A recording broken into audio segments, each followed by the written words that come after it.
Hello ಸ್ನೇಹಿತರೆ, ನಾನಿವತ್ತು ನಿಮಗೆ ತುಂಬಾನೇ ಸಿಂಪಲ್ ಆಗಿರುವಂತಹ ಹಾಗೆ ಆರೋಗ್ಯಕ್ಕೆ ತುಂಬಾನೇ ಒಳ್ಳೆಯದಾಗಿರುವಂತಹ ಹುರುಳಿಕಾಳಿನ ರಸಂ ಯಾವ ರೀತಿ ಮಾಡೋದು ಅಂತ ಈ ವಿಡಿಯೋದಲ್ಲಿ ತೋರಿಸ್ತಾ ಇದ್ದೇನೆ.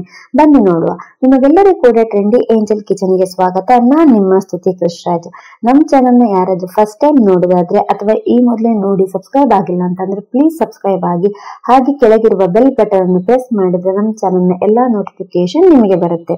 ಈ ರಸಂ ಮಾಡ್ಲಿಕ್ಕೆ ಫಸ್ಟ್ ಗೆ ಹುರುಳಿಕಾಳನ್ನ ಬೇಯಿಸ್ಕೊಳ್ಬೇಕು. ಅದಕ್ಕೋಸ್ಕರ ಒಂದು ಕುಕ್ಕರಿಗೆ ಅರ್ಧ ಕಪ್ ಆಗುವಷ್ಟು ಹುರುಳಿಕಾಳನ್ನ ಹಾಕಿ ಒಂದ್ 2 ರಿಂದ 3 ಬಾರಿ ಚೆನ್ನಾಗಿ ಇದನ್ನ ತೊಳ್ಕೊಳ್ತಿದ್ದೇನೆ. ಏನಾದ್ರೂ ಧೂಳಿನ ಅಂಶ ಇದ್ರೆ ಹೋಗ್ಲಿ ಅಂತ ಹೇಳಿ ಚೆನ್ನಾಗಿ ಇದನ್ನ ತೊಳ್ಕೊಳ್ಬೇಕು. ಆಮೇಲೆ ನೀರನ್ನೆಲ್ಲ ಬಸ್ತು ಅದಕ್ಕೆ ಬೇಯಿಸ್ಲಿಕ್ಕೆ ಎಷ್ಟು ನೀರ್ ಬೇಕೋ ಅಷ್ಟು ನೀರು ಹಾಕಿ ಇದನ್ನ ಮುಚ್ಚಳ ಮುಚ್ಚಿ ಒಂದು 6 ವಿಸಿಲ್ ಬರಿಸ್ಬೇಕು. 6 ವಿಸಿಲ್ ನಾನು ಹೇಗೆ ಬರಿಸೋದು ಅಂತ ಹೇಳಿದ್ರೆ, 2 ವಿಸಿಲ್ ಹಾಕಿದ್ಮೇಲೆ ಒಂದ್ 5 ನಿಮಿಷ ಅದನ್ನ ತಣ್ಣಗಾಗ್ಲಿಕ್ಕೆ ಬಿಡ್ತೇನೆ. ಆಮೇಲೆ ಇನ್ನೊಂದ್ 2 ವಿಸಿಲ್ ಹಾಕೊಳ್ತಿದ್ದೇನೆ. ಆಮೇಲೆ ಒಂದು 5 ರಿಂದ 10 ನಿಮಿಷ ಹಾಗೆ ತಣ್ಣಗಾಗ್ಲಿಕ್ಕೆ ಬಿಡ್ತಿದ್ದೇನೆ. ಆಮೇಲೆ ಪುನಃ 2 ವಿಸಿಲ್, ಹಾಗೆ ಟೋಟಲ್ 6 ವಿಸಿಲ್ ಹಾಕೊಳ್ತಾ ಇದ್ದೇನೆ.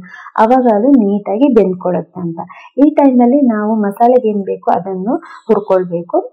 ಅದಕ್ಕೋಸ್ಕರ ಒಂದು ಬಾಣಲಿಗೆ 2 ಚಮಚದಷ್ಟು ಎಣ್ಣೆ ಹಾಕಿ ಬಿಸಿ ಮಾಡ್ಕೊಳ್ತಾ ಇದ್ದೇನೆ. ಈ ಎಣ್ಣೆ ಬಿಸಿ ಆದ್ಮೇಲೆ ಅದಕ್ಕೆ ಸ್ವಲ್ಪ ಕೊತ್ತಂಬರಿ ಬೀಜ, ಆಮೇಲೆ ಖಾರಕ್ಕೆ ಎಷ್ಟು ಬೇಕೋ ಅಷ್ಟು ಕೆಂಪು ಮೆಣಸು, ನೀವು ಜಾಸ್ತಿ ಕೂಡ ಹಾಕೊಳ್ಬಹುದು. ನಾನಿಲ್ಲಿ 3 ಹಾಕೊಂಡಿದ್ದೇನೆ. ಆಮೇಲೆ ಒಂದು ಸ್ವಲ್ಪ ಜೀರಿಗೆ, ಆಮೇಲೆ ಒಂದು ಸ್ವಲ್ಪ ಮೆಂತೆ ಬೀಜ. ನೀವು ಮೆಂತೆ ಬೀಜ ಕೈ ಅಂತ ಅನ್ಸಿದ್ರೆ ಅಥವಾ ನಿಮ್ಗೆ ಇಷ್ಟ ಇಲ್ಲ ಅಂತಂದ್ರೆ ಸ್ಕಿಪ್ ಕೂಡ ಮಾಡ್ಕೋಬಹುದು. ಆಮೇಲೆ ಒಂದು ಸ್ವಲ್ಪ ನಾನಿಲ್ಲಿ ಗಟ್ಟಿ ಇಂಗನ್ನು ಸೇರಿಸ್ಕೊಳ್ತಾ ಇದ್ದೇನೆ. ನೀವು ಪುಡಿ ಇಂಗು ಕೂಡ ಹಾಕೊಳ್ಬಹುದು.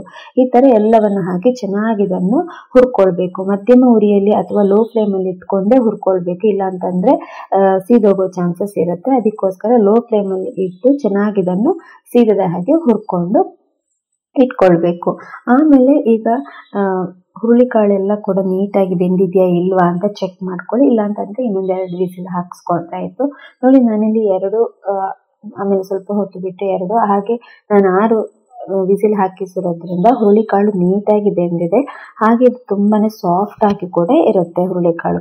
ಈ ತರ ಬೆಂದ ಹುರುಳಿಕಾಳಿಂದ ನಾನು 4 ರಿಂದ 5 ಚಮಚ ಸಪರೇಟ್ ಆಗಿ ಸ್ವಲ್ಪ ತಣ್ಣಗಾಗ್ಲಿಕ್ಕೆ ಅಂತೇಳಿ ತೆಗೆದಿಟ್ಕೊಳ್ತಾ ಇದ್ದೇನೆ. ಇದು ಯಾಕೆ ಅಂತೇಳಿ ನೀವು ಮುಂದೆ ವಿಡಿಯೋದಲ್ಲಿ ನೋಡ್ಕೊಳ್ಳಿ.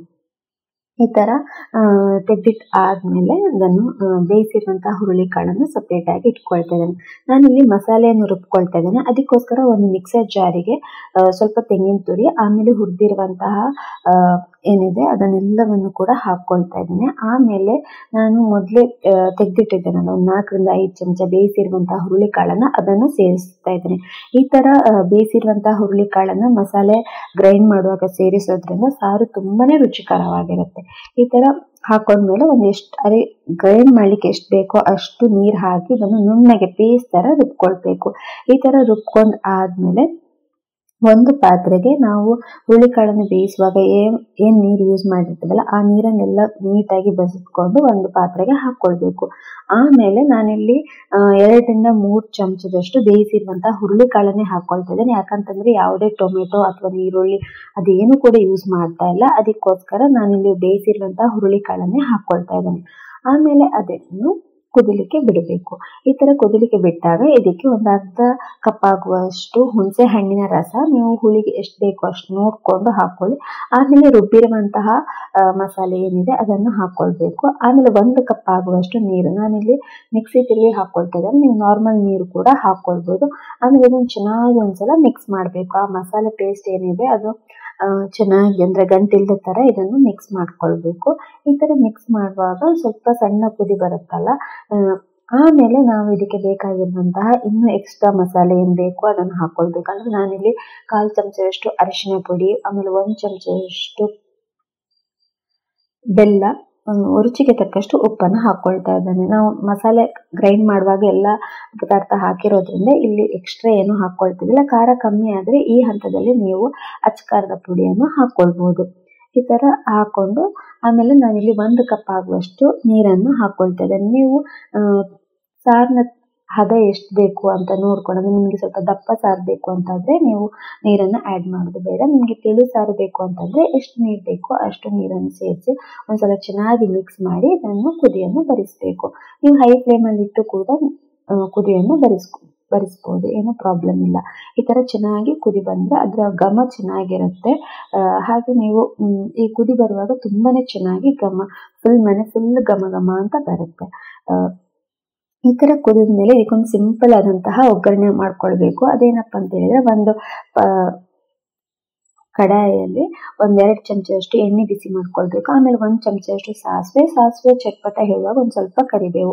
ನೀವು ಇಲ್ಲಿ ಕೂಡ ಜೀರಿಗೆ, ಇಂಗು ಎಲ್ಲ ಕೂಡ ನಿಮಗೆ ಬೇಕು ಅಂತಂದ್ರೆ ಹಾಕೊಳ್ಬಹುದು. ಇಲ್ಲಾಂತಂದ್ರೆ ಈ ರೀತಿ ಸಿಂಪಲ್ ಆದಂತಹ ಒಗ್ಗರಣೆ ನಾವು ಕುದಿಸಿರುವಂತಹ ಸಾರಿಗೆ ಹಾಕಿದ್ರೆ ಸಿಂಪಲ್ ಆದಂತಹ ಹಾಗೆ ತುಂಬಾನೇ ರುಚಿಕರವಾಗಿರುವಂತಹ ಹುರುಳಿಕಾಳಿನ ಸಾರು ರೆಡಿ ಆಯ್ತು. ಇದು ತುಂಬಾನೇ ಪ್ರೋಟೀನ್ ಯುಕ್ತವಾಗಿರುವಂತಹ ಸಾರು, ನಿಮ್ಮ ದೇಹಕ್ಕೆ ತುಂಬಾನೇ ಒಳ್ಳೆಯದು. ಚಳಿಗಾಲಕ್ಕೆ ಅಥವಾ ಮಳೆಗಾಲಕ್ಕೆ ತುಂಬಾನೇ ಅಂದ್ರೆ ಹೇಳಿ ಮಾಡಿಸಿದಂತಹ ಸಾರು ಅಂತ ಕೂಡ ಹೇಳ್ಬೋದು. ನೀವು ಮನೆಯಲ್ಲಿ ಯಾವ ರೀತಿಯಾಗಿ ಹುರುಳಿಕಾಳಿನ ರಸಂ ಅಥವಾ ಸಾರು ಮಾಡ್ತೀರಾ ಅಂತ ಹೇಳಿ ನನಗೆ ಕಮೆಂಟ್ ಸೆಕ್ಷನ್ ಅಲ್ಲಿ ಹಾಕಿ. ಈ ವಿಡಿಯೋ ನಿಮಗೆ ಇಷ್ಟವಾಗಿದೆ ಅಂತ ಅಂದ್ಕೊಳ್ತೇನೆ. ಮತ್ತೆ ಪ್ಲೀಸ್ ಲೈಕ್ ಮಾಡಿ, ಶೇರ್ ಮಾಡಿ, ಹಾಗೆ ಸಬ್ಸ್ಕ್ರೈಬ್ ಆಗೋದನ್ನು ಮರಿಬೇಡಿ. ಧನ್ಯವಾದಗಳು.